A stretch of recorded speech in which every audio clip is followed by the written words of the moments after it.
It was a normal Saturday afternoon. 12 coworkers were chatting casually on a Zoom call, some joking, some making weekend plans. And then, without warning, Dalene Carlson stood up. She glanced at something off camera, smiled nervously, muttered, "I'll be right back." She was never seen alive again.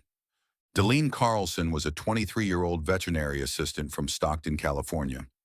Known for her bright smile and outgoing personality, she had recently moved to the area to start a new chapter in her life. On the afternoon of August 6, 2011, Dalene joined a routine Zoom call with several coworkers from the veterinary clinic. They joked, laughed, and made plans for the weekend.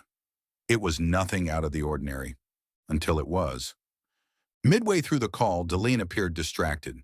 She glanced repeatedly at something off-screen, something none of the others could see.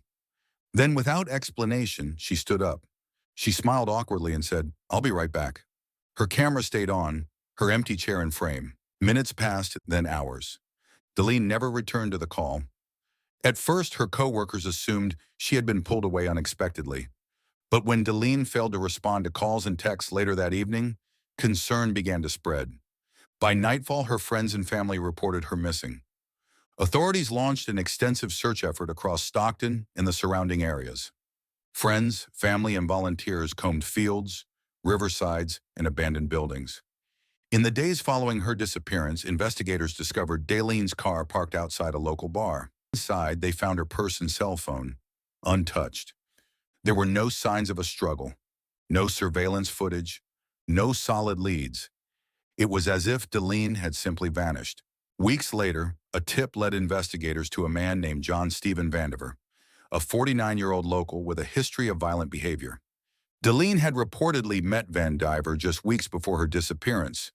Witnesses claimed he had become obsessed with her, showing up uninvited at her workplace and following her around town.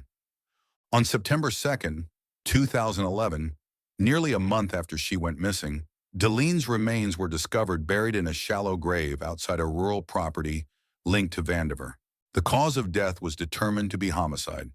Vandiver was arrested and charged with Dalene's murder.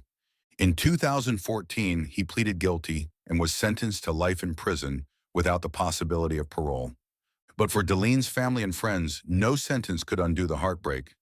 They remember Dalene not for the tragedy that took her life, but for the light and kindness she shared with everyone she met. Dalene Carlson's case is a chilling reminder that evil can sometimes find its way into the most ordinary moments, even during a casual Zoom call among friends. Her memory lives on in those who loved her, and in the determination of a community that refused to let her story be forgotten.